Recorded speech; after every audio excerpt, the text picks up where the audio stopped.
Monsieur, bonsoir. Merci d'avoir choisi RTI 1. Voici les grands titres de cette édition. Le président sénégalais Macky Sall a achevé sa visite d'État de 72 heures en Côte d'Ivoire. Il s'est envolé pour Dakar ce samedi. Une visite marquée par plusieurs activités couronnées par un dîner organisé en son honneur par son homologue ivoirien Alassane Ouattara.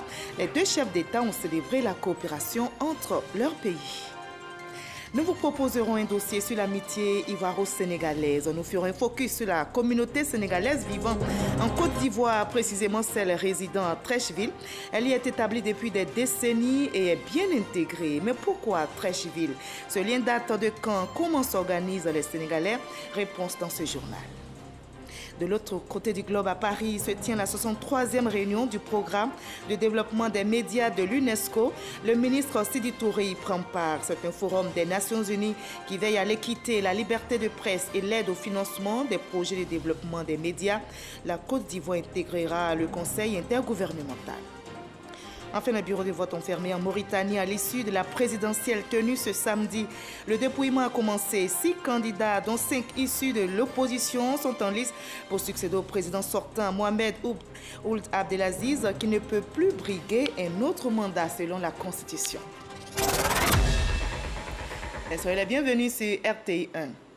Pour les uns, c'était le héros. Pour d'autres, c'était le sanguinaire. Que dire de l'Almami Samori Touré, l'empereur du Wassoulou? Il est considéré comme l'un des plus grands résistants à la pénétration coloniale en Afrique de l'Ouest. Qu'elle est tigui ou chef de guerre, diplomate, père de famille, homme d'État, il reste un personnage aux multiples facettes. Et ce soir, dans la page culture, notre invité, Dr Isiaka Diakité Kaba, nous conduira sur les pas de l'Almami. Son roman historique nous relate un pan de notre passé qui n'a pas été un long fleuve tranquille. Bonsoir, Dr Diakité. Bonsoir. Alors, il existe plusieurs écrits sur Samori Touré, notamment des livres d'histoire qui nous édifient sur sa vie et son parcours. Et alors, pourquoi nous conduire sur les pas de l'Almami à travers un roman historique? Bonsoir, je vous remercie de me recevoir. Un roman historique, c'est un texte particulier. La particularité, c'est qu'il faut combiner à la fois le texte historique qu'on connaît et les techniques du roman qui, par définition, sont de la fiction. Donc, c'est une nouvelle approche pour relater une histoire, pour rendre l'histoire plus attrayante. Et justement, vous avez fait assez de découvertes sur l'Almami Samori Touré. Vous nous en direz davantage dans une trentaine de minutes dans la page culture. À tout à l'heure, Dr Diakité, vous restez pour le moment avec nous. On va commencer par ces images de revoir du président Macky Sall à la Côte d'Ivoire. Le président sénégalais a achevé sa visite d'État de 72 heures à Abidjan. Il a regagné son pays ce samedi après d'intenses activités réalisées en terre ivoirienne. L'hôte de la Côte d'Ivoire a été raccompagné à son avion par le président Alassane Ouattara. Son séjour à Abidjan a été marqué, entre autres, par des entretiens avec son homologue ivoirien et par la signature d'accords bilatéraux portant, entre autres, sur l'énergie et le commerce. Voilà, l'excellence de la relation ivoiro-sénégalaise a été célébrée. Vous allez le voir autour d'un dîner.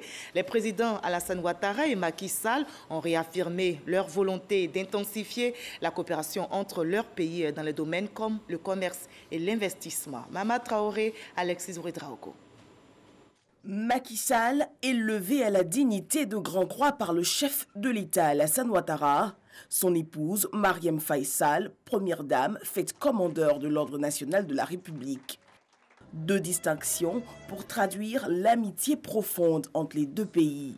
Rappelant les liens historiques et solides entre le Sénégal et la Côte d'Ivoire, le président Alassane Ouattara s'est voulu optimiste quant à l'avenir de la relation ivoiro-sénégalaise. Monsieur le Président, chers frères, votre visite témoigne de l'exemplarité et de l'excellence des relations d'amitié, de fraternité et de coopération qu'entretiennent nos deux États depuis des décennies. Elle illustre également la continuité des liens séculaires et privilégiés qui unissent nos deux peuples. Oui, Monsieur le Président, les peuples sénégalais et ivoiriens sont deux peuples frères. Hier, nos dévanciers, les présidents Léopold Sédar Senghor et Félix Houphouët-Boigny ont mené le combat pour l'indépendance et la souveraineté de nos pays respectifs. Aujourd'hui, vous et moi avons la lourde responsabilité de mener ensemble le combat pour le développement de nos États en vue de les conduire vers l'émergence. Je voudrais former le vœu de voir de plus en plus d'hommes d'affaires sénégalais investir en Côte d'Ivoire, ainsi que de plus en plus d'hommes d'affaires ivoiriens investir au Sénégal en vue de faire émerger des champions nationaux dans nos deux pays.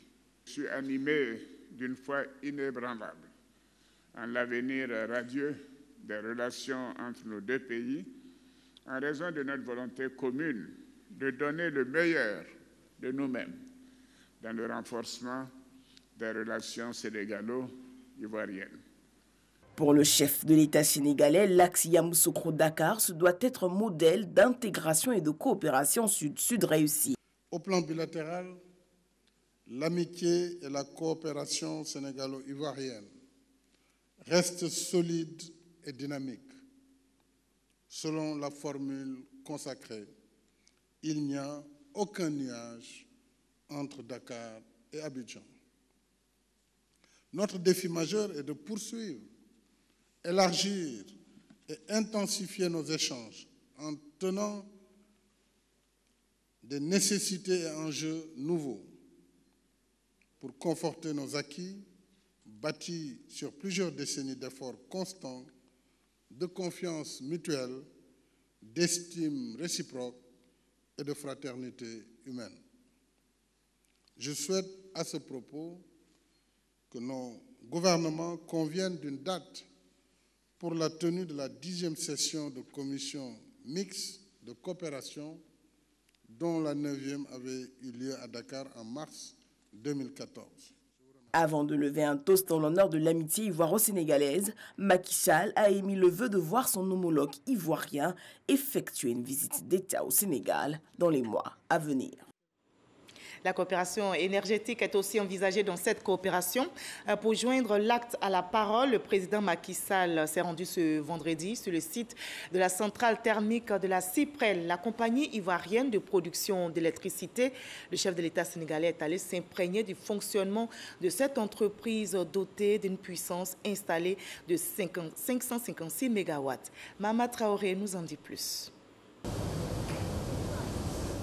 Du bruit assourdissant, mais utile pour la production d'électricité. Depuis cette centrale thermique située en zone portuaire, la Cyprel, compagnie ivoirienne de production d'électricité, fournit à la Côte d'Ivoire 31% de ses besoins en énergie, l'équivalent de 556 MW de courant électrique. Cet apport significatif est le fruit de 330 milliards de francs CFA d'investissement en 20 ans, ce qui fait de la Cyprel le fleuron du secteur ivoirien de l'électricité, un secteur en plein essor ces dernières années. De 2011 à 2018, les principaux indicateurs du secteur de l'électricité ont connu des évolutions remarquables, notamment une augmentation d'environ 60% de la capacité, en passant de 1391 MW en 2011 à environ 2200 MW en 2018. Le taux de couverture du pays est passé de 33% à environ 60%. Le temps moyen de coupure d'électricité a été réduit de plus de moitié, passant d'environ 48 heures à 22 heures par an. Et pour finir, le rendement global du secteur est passé de 72% à 80%. Avec le plan Sénégal émergent, le président Macky Sall ambitionne de fournir aux Sénégalais de l'énergie en quantité, en qualité et moins coûteuse. C'est ainsi qu'il a visité ce vendredi les installations de la Cyprel afin de s'inspirer de ce modèle de partenariat public-privé réussi. Ce que nous avons vu cet après-midi montre que la Côte d'Ivoire a osé assez tôt d'engager une réforme pionnière. La Côte d'Ivoire, on le sait, est un pays qui vend de l'énergie à beaucoup de pays limitrophes, mais aussi qui a eu des ressources assez tôt. Et en tout cas, je ne peux que me réjouir de ce que j'ai vu ici. Et on sait que sans énergie, il n'y a point de développement. L'énergie étant le moteur de la croissance économique. Et je voudrais féliciter le gouvernement aussi pour la mise en œuvre de la vision du président Ouattara.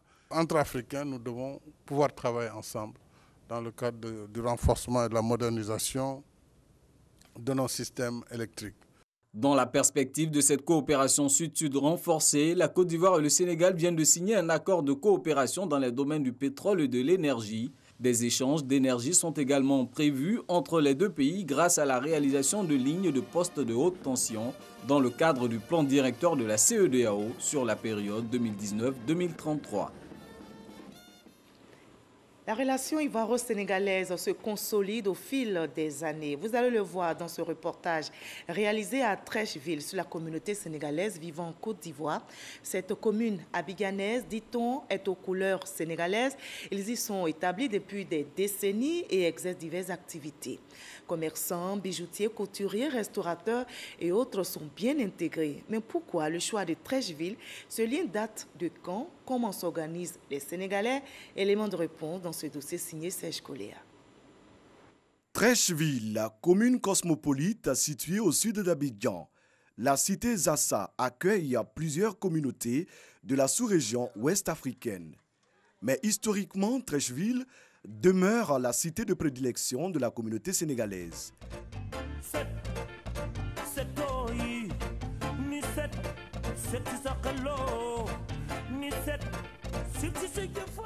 Tout a commencé ici, dans ce quartier de l'avenue 6, appelé quartier Sénigué. Le vieux Sénigué, donc c'est un de nos grands-pères du quartier. Ce quartier a été créé par les premiers Sénégalais qui sont arrivés en Côte d'Ivoire vers les années 1840.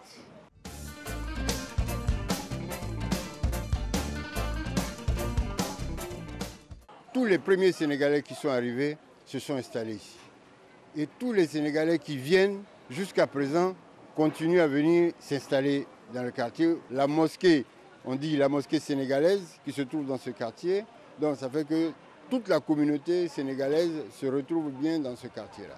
Tante Tine est arrivée à Trècheville à l'âge de 13 ans à la suite de ses parents et grands-parents.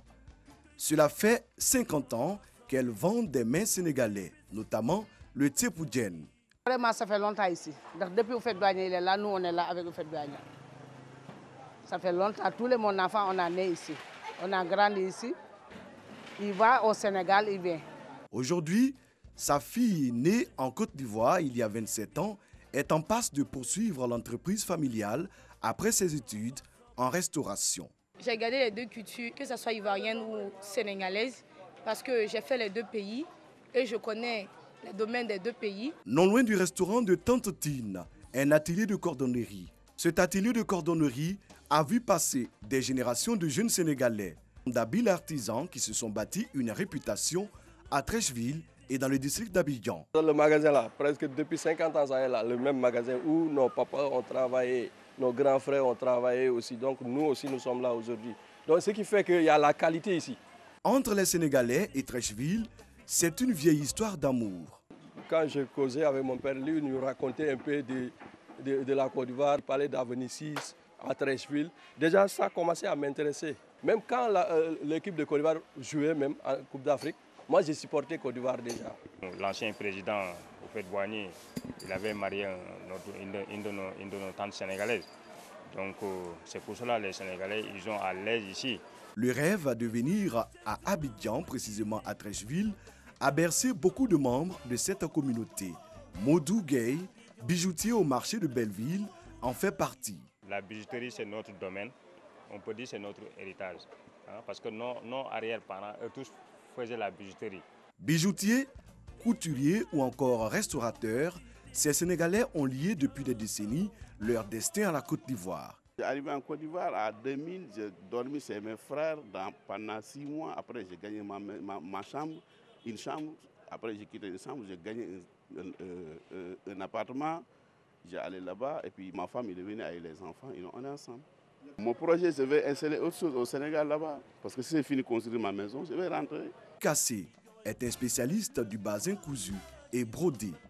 Un doyen de la communauté qui a vu Trècheville évoluer depuis les années Houphouët-Boigny. J'avais une femme ivoirienne, on a une fille.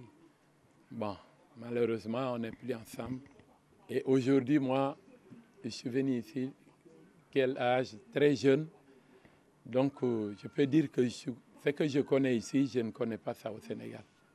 Si je dis depuis le président Oufoué, j'habillais presque toutes les grandes personnes.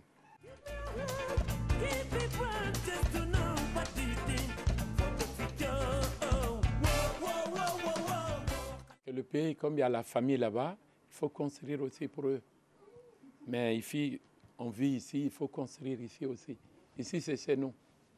Madame Sam est ivoirienne. Elle a épousé un Sénégalais il y a 20 ans. Elle est surtout la présidente de l'association des Ivoiriennes épouses de Sénégalais. L'association compte une centaine de membres. Le Wolof, je comprends un peu, mais pour parler là, c'est un peu difficile. C'est ça qui est mon problème. Sinon, vraiment, je me sens à l'aise. Mes beaux-parents aussi m'ont accepté. Moi-même, je me suis rendue au Sénégal. J'ai fait 1 mois de congé avec mon 2e garçon, parce que nous avons 5. Quelles que soient les activités qu'ils mènent, les membres de la communauté sénégalaise ont su planter leurs racines à Trècheville, une cité qui mérite bien son appellation de commune Zassa, un modèle d'intégration et d'unité qui n'est pas prêt de s'arrêter de sitôt. Et voilà, Trècheville, une commune abidjanaise aux couleurs sénégalaises, un dossier réalisé pour vous par Serge Koléa. La Côte d'Ivoire exprime ses opinions et fait aussi des propositions au Centre régional africain d'administration du travail. Le CRADA vient justement de tenir sa 38e session. Elle a été présidée par le ministre Pascal Kwaku Abina qui assure la présidence du conseil d'administration. Les ministres membres de cette école de formation des cadres africains ont évoqué l'avenir de ce centre. Des propositions ont été faites pour son fonctionnement, comme nous le rapporte Mamadou Kwasi. Les ministres en charge du travail des 18 États membres du CRADAT, Centre régional africain d'administration du travail, au chevet de leur institution. Le CRADAT, cette structure panafricaine, est en proie à plusieurs difficultés, dont l'une des plus importantes est le dysfonctionnement dû au retard de cotisation de plusieurs pays. Le CRADAT a été créé depuis 1954. Il avait pour vocation de former les agents des administrations du travail des différents pays. Les années passant, le CRADAT a tâché de diversifier quelque peu ses activités, de sorte qu'il propose désormais des formations payantes, des masters, des formations en ressources humaines, qui sont accessibles aux différentes personnes qui souhaitent se faire former. Au cours de cette 38e session extraordinaire tenue à Genève en Suisse, le ministre de l'Emploi et de la Protection sociale, Pascal Kwaku Abina, par ailleurs président du conseil d'administration du CRADAT, a exhorté ses collègues membres de cette organisation à plus d'actions rigoureuses pour redynamiser davantage cette école qui a fait la fierté de l'Afrique francophone. Le CRADAT, dont l'une des missions essentielles est d'œuvrer au développement de l'administration du travail, doit s'adapter aux transformations de la société, notamment celles auxquelles le monde du travail est confronté. De ce fait, après la mise en œuvre de son plan stratégique 2016-2018, il s'emploie à conforter son positionnement à travers la bonification de ses offres de formation, la promotion de la recherche et la valorisation de son expertise. Cette session a vu la désignation de Burkinabé Herman Hien comme directeur général du CRADAT, institut de formation situé à Yaoundé au Cameroun. Prochaine rencontre pour débattre de l'avenir du CRADAT, septembre 2019 au Cameroun. Le secrétaire d'État chargé de la promotion des PME a entamé depuis le mois de février une tournée de sensibilisation et d'information à l'endroit des petites et moyennes entreprises. Cette initiative vise à amener les PME à prendre une part plus importante dans la création de richesses. Voyons l'étape d'Abobo et d'Ayamé avec nos reporters Nadia Iga et Jean-Luc Bambo.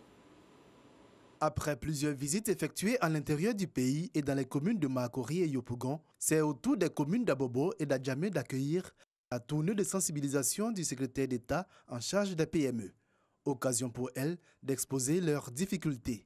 Le problème qu'on a, c'est les marchés. Si déjà les moyens sont mis en place, on peut tenir une comptabilité, on peut avoir des commerciaux dans nos PME, Voilà, ça va nous permettre d'acquérir les marchés depuis l'extérieur. Pourquoi pas?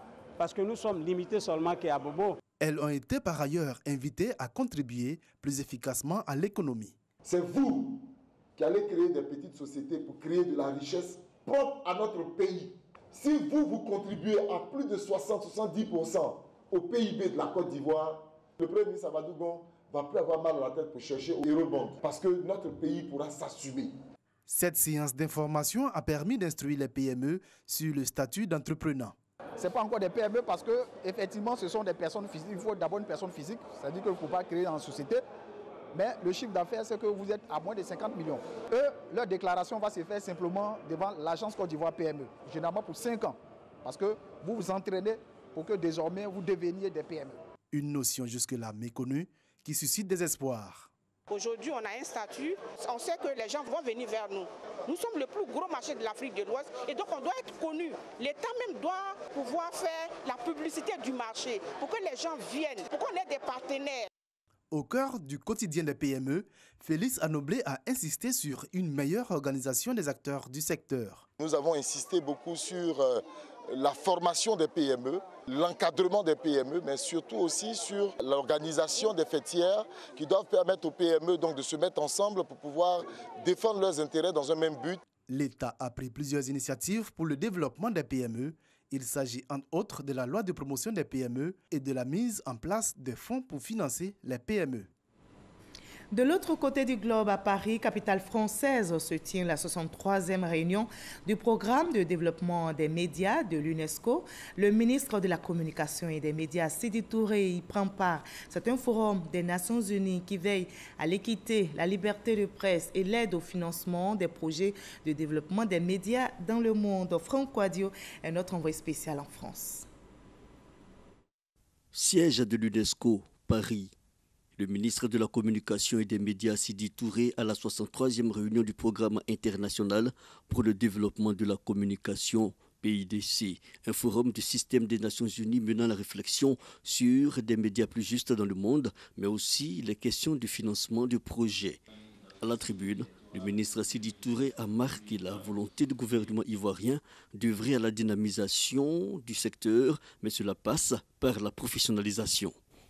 Nous devons, en tant qu'État et gouvernement, développer et multiplier les initiatives et les actions en faveur des médias afin de renforcer et de dynamiser leur participation pleine et effective à la construction et à la préservation de la paix.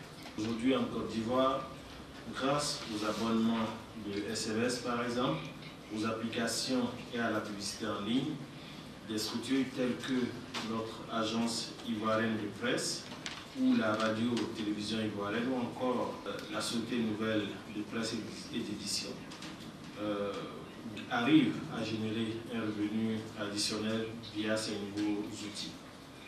La professionnalisation implique également une meilleure régulation et un traitement plus rapide des requêtes par les structures étatiques.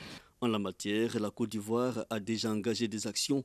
La révision des statuts du régulateur de presse, ancien Conseil national de la presse, et la création d'une commission d'accès à l'information publique, entre autres. Le ministre de la Communication de Côte d'Ivoire, Sidi Touré, sollicite l'appui de l'UNESCO pour la réalisation de nouveaux projets, les radios rurales et la formation des professionnels des médias en l'occurrence, tout en saluant les efforts déjà accomplis. Notons que le PIDC a financé 11 projets entre 1988 et 2015. Aux côtés de Denise Oufouette-Boigny, ambassadeur de la Côte d'Ivoire près de l'UNESCO, Sidi Temoko Touré a rencontré Moïse Chakrouk, sous-directeur général de la communication et de l'information. En bonne place à des échanges, la question de l'élection de la Côte d'Ivoire au programme international pour le développement de la communication. Des échanges jugés fructueux et une journée de travail qui s'est achevée par une visite dans les locaux du Conseil supérieur de l'audiovisuel français, le CSA. Et sur place ici, en Côte d'Ivoire, l'ONU Femmes, soutenue par l'UNESCO, le programme des Nations Unies pour le développement et par l'Union africaine, renforce les capacités des femmes leaders politiques. Quelle implication pour un scrutin électoral apaisé? Le sujet retient l'attention des femmes vivant ici en Côte d'Ivoire. Le pays, justement, se prépare à organiser la présidentielle l'année prochaine en 2020. Kader Sogodogo. Briser les clivages entre les femmes leaders politiques et définir un plan d'action conjoint pour des élections apaisées en 2020. Les partenaires au développement se tiennent ainsi aux côtés du pays. ONU Femmes, l'Union africaine, l'UNESCO et le PNUD veulent amener ces femmes à une prise de responsabilité. Au-delà des clivages politiques, ce qui nous rassemble est plus grand que ce qui nous sépare. Nous sommes des femmes, nous sommes des sœurs, nous sommes des filles, nous sommes des mères. Nous connaissons notre nature. Lorsque nous voulons détruire, nous savons détruire. Et réduire les choses en cendres, nous l'avons vu dans certains pays. Mais lorsque nous souhaitons construire, nous pouvons construire. Et j'ai confiance qu'ensemble, si nous construisons et si nous travaillons ensemble, nous construirons l'émergence de la Côte d'Ivoire, la stabilité de la Côte d'Ivoire. Renforcement des liens pour une mutualisation des efforts visant à prévenir des conflits pendant et après les élections. Appropriation de notions telles que le civisme et la paix. Des femmes leaders politiques s'engagent déjà. Nous sommes un à partir de plusieurs peuplades, à partir de plusieurs ethnies. Donc nous disons non au communautarisme ethnique, nous disons non à la politique tribale, parce que pour nous, la Côte d'Ivoire est ce qu'il y a de meilleur et de plus beau. Et nos intérêts personnels ne doivent pas primer, ne doivent pas être au-dessus de ce qui pour nous est la Côte d'Ivoire. La paix, ce n'est pas un mot, c'est un comportement. Pourquoi alors nous ne pouvons pas avoir la paix en Côte d'Ivoire? Pour question de personnes. Donc, nous sommes tous importants en Côte d'Ivoire. Aujourd'hui, nous souhaiterions, nous les femmes qui sommes ici, nous entendre, aller trouver nos frères, nos fils, nos maris, pour leur dire que nous voulons la paix. Pour les femmes aussi, il faut qu'on soit sincère. Même si tu es dans un parti politique et que ton leader, tu vois que ton leader fait des choses qui ne sont pas bien pour la paix, il faut le ramener à la raison. Il faut l'amener à savoir que c'est la population d'abord. L'atelier de Yamoussoukro va durer 5 jours avec l'espoir de voir ces femmes leaders politiques bannir la haine et la violence dans le jeu politique en Côte d'Ivoire. Voilà, la cohésion, l'unité et la paix sont des valeurs prônées par d'autres acteurs politiques sur le terrain avant la présidentielle de 2020. Et l'un des cadres du RHDP, le ministre Amédée Kofi Kwaku, appelle au rassemblement dans la région du Gor. Il a échangé avec la chefferie BT de cette région en marge de l'investiture du président de la communauté baoulé du Gor. Léon Brou pour le reportage. Dialogue Amédée Kwaku, chef coutumier BT, Gagou et Gouro de Diego Nefla, Oumé, Nyabodunyoa, Ouragayo, Guibérois et Gagnoa. Des échanges selon le ministre de l'Équipement et de l'Entretien routier pour comprendre les besoins de développement dans la région du Gor. Les chefs ont souhaité bénéficier de développement, c'est-à-dire avoir des routes, de l'eau, des centres de santé, en tout cas tout ce qui est développement. Et nous leur avons dit que tout ça ils peuvent l'avoir, mais seulement que notre pays reste un pays en paix. Réconciliation et paix, conditions du développement. Sur la question, une proposition de la chefferie du Gor au gouvernement. Œuvrer pour le retour de ceux des fils de la région encore en exil. Nous avons souhaité porter ce message au président de la République. Nous allons porter le message, échanger avec Madame la ministre de la Solidarité. Nous allons prendre avec eux la liste de ces personnalités qui sont toujours en exil pour que le chef de l'État puisse apprécier, pour que assez rapidement ces personnes-là puissent revenir en Côte d'Ivoire, pour que la réconciliation souhaitée par le président puisse se faire. Parce que, comme je le dis toujours, nous avons un seul pays et l'ensemble des Ivoiriens doivent pouvoir vivre en paix, dans la tranquillité, dans leur pays. CAFOP, fin du périple d'Amédée Kwaku à Gagnoa. Le ministre de l'Équipement et de l'Entretien routier visite les infrastructures, notamment la bibliothèque. Il l'a fait réhabiliter et équiper à l'occasion du 40e de ce centre d'animation et de formation pédagogique. Sur le terrain diplomatique à présent, notez que les relations entre la Côte d'Ivoire et la Chine sont en bonne santé. Cette semaine, à l'ambassade de la République populaire de Chine, le nouvel ambassadeur, Wang Li, a fait le point des acquis issus de la coopération sino-ivoirienne. Il a aussi évoqué les chantiers ouverts grâce à cette collaboration. Woyon Télésoro, Abou Sanogo pour le reportage. Au cœur de l'ambassade de Chine, Wang Li, nouvellement accrédité en qualité d'ambassadeur au mois de mai 2019 en Côte d'Ivoire, prend ses marques en nouant le contact avec la presse nationale. pour un objectif clairement affiché, celui d'établir le point complet du travail abattu par ses prédécesseurs. Les travaux du stade de San Pedro, du stade de Koroko contribueront à relever la capacité ivoirienne à apprêter les grandes compétitions internationales comme la CAN. En outre, des projets de dons avancent d'un bon rythme, comme le stade olympique d'Ipampé. Il y a 60 000 places pour ce stade. Et le lycée d'excellence nommé lycée Alassane Ouattara Amitié Sino-Ivoirienne, situé à Grand Bassam. Et les travaux seront achevés avant l'entrée scolaire de cette année. L'ambassadeur Wanli s'est également projeté en termes de réalisations à venir, s'inscrivant dans la dynamique d'accompagner la Côte d'Ivoire à la concrétisation de son émergence. En 2019, la Chine va offrir un deuxième patrouilleur à la marine ivoirienne.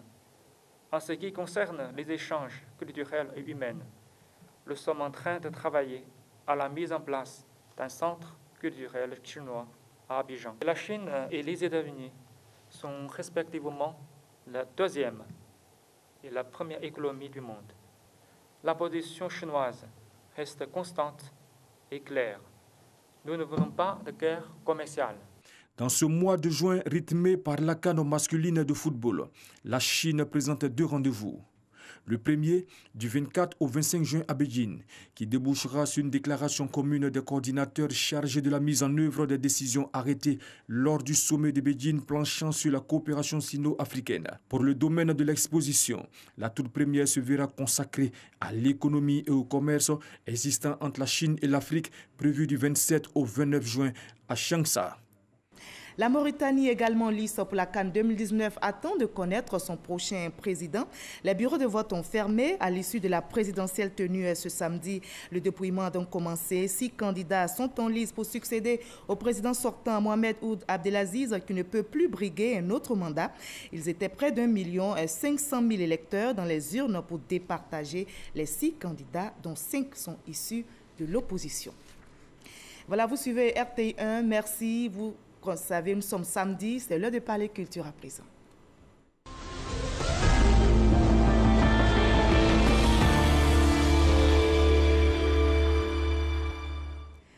La plus belle fille de Côte d'Ivoire, Tara Gueye, élue Miss Côte d'Ivoire 2019 et ses dauphines ont reçu les encouragements du ministre de la Culture et de la Francophonie. Maurice Mandaman leur a offert des livres et les a invités à être des ambassadrices de leur pays, la Côte d'Ivoire, durant ce mandat d'1 an. Serge Collier. Élue le samedi 1er juin 2019, Tara Gueye est la nouvelle reine de la beauté ivoirienne. La Miss Côte d'Ivoire 2019 a présenté sa couronne au ministre de la Culture et de la Francophonie, accompagné de ses dauphines. Le ministre Maurice Kwaku Bandaman a exhorté la Miss Côte d'Ivoire à être une digne représentante de son pays, la Côte d'Ivoire. La Côte d'Ivoire, notre beau pays, est un pays de rencontres, de brassage et de métissage. Et c'est ce qui fait notre beauté et notre force. Nous devons donc être fiers de notre pays et soutenir notre Miss et ses dauphines. Nous félicitons le jury et le public pour les choix opérés, car l'unité a été faite sur la beauté, le naturel et l'intelligence de notre Miss et de ses dauphines. Pour les encourager, le ministre de la Culture et de la Francophonie a offert 500 000 francs CFA à la Miss et 250 000 francs à chacune des 4 dauphines. À cela s'ajoute une collection de livres à chacune des 5 représentantes de la beauté ivoirienne.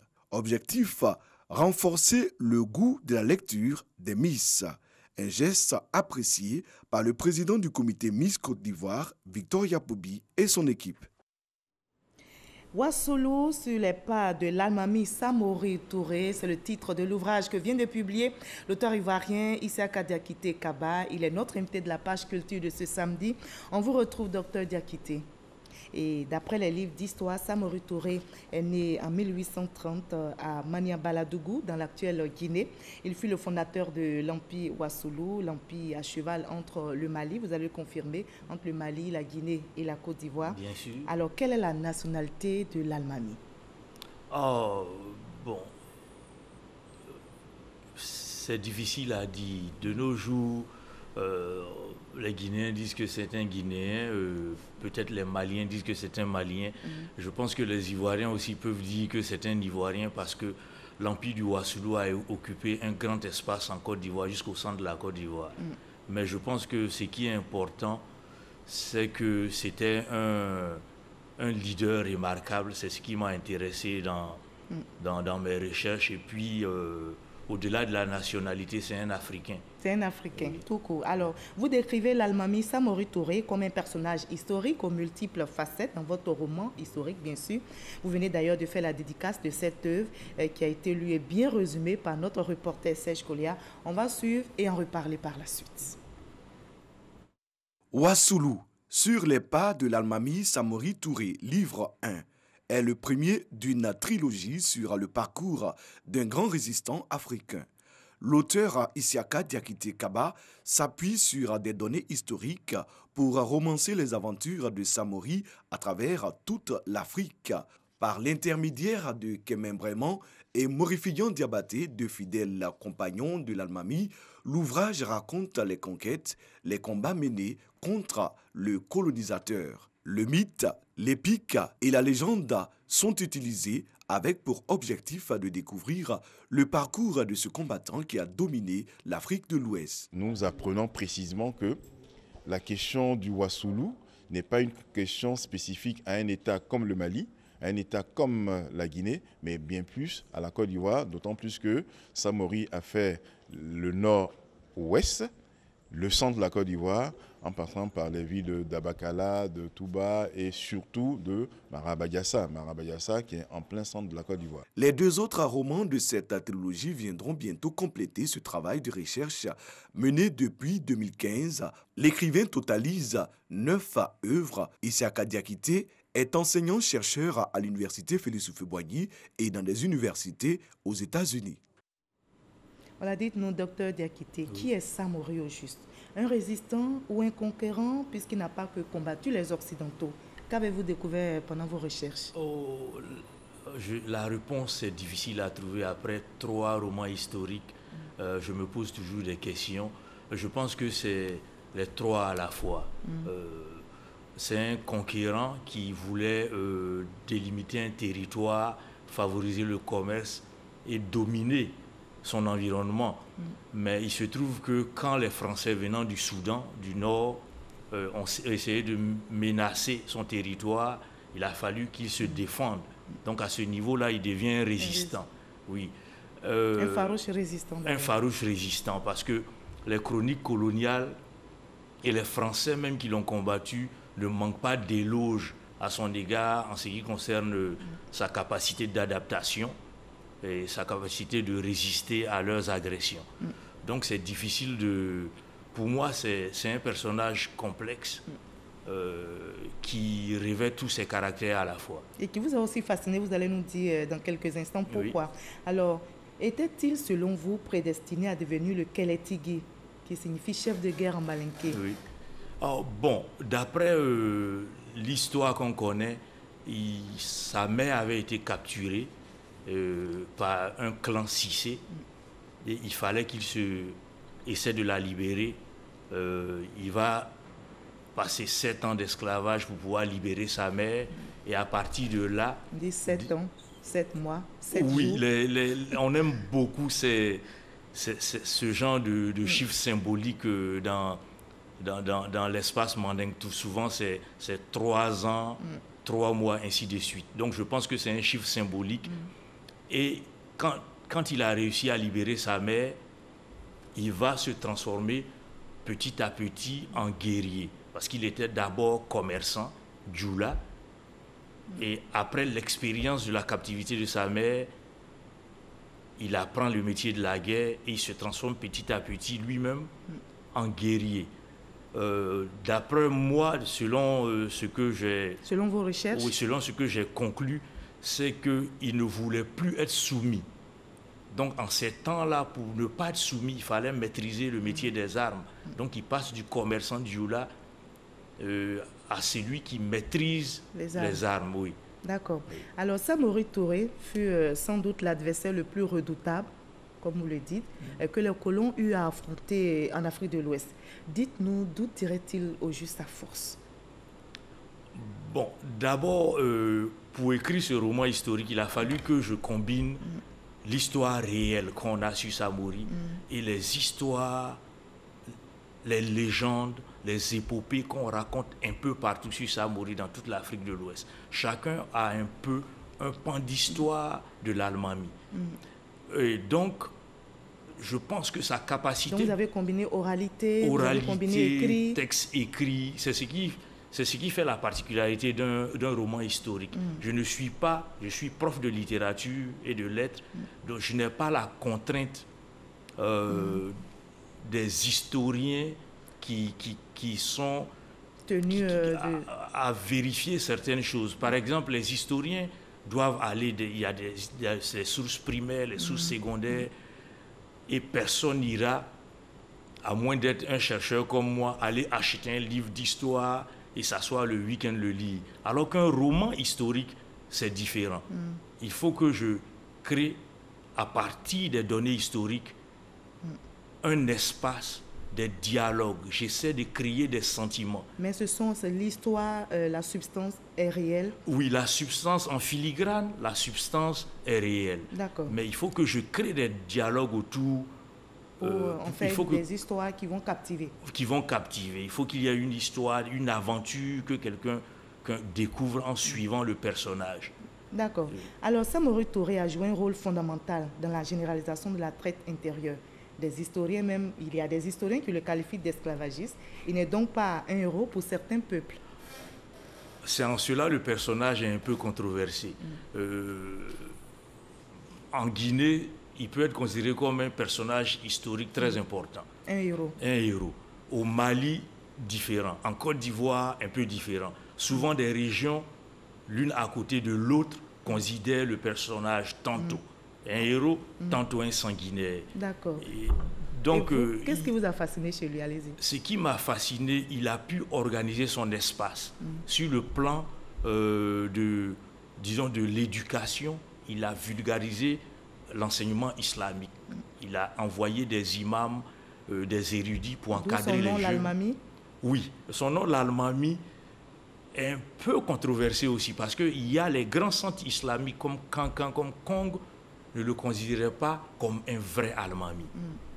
Donc, pour revenir à l'organisation de son empire, il y a ce côté éducation, il y a le côté diplomatie.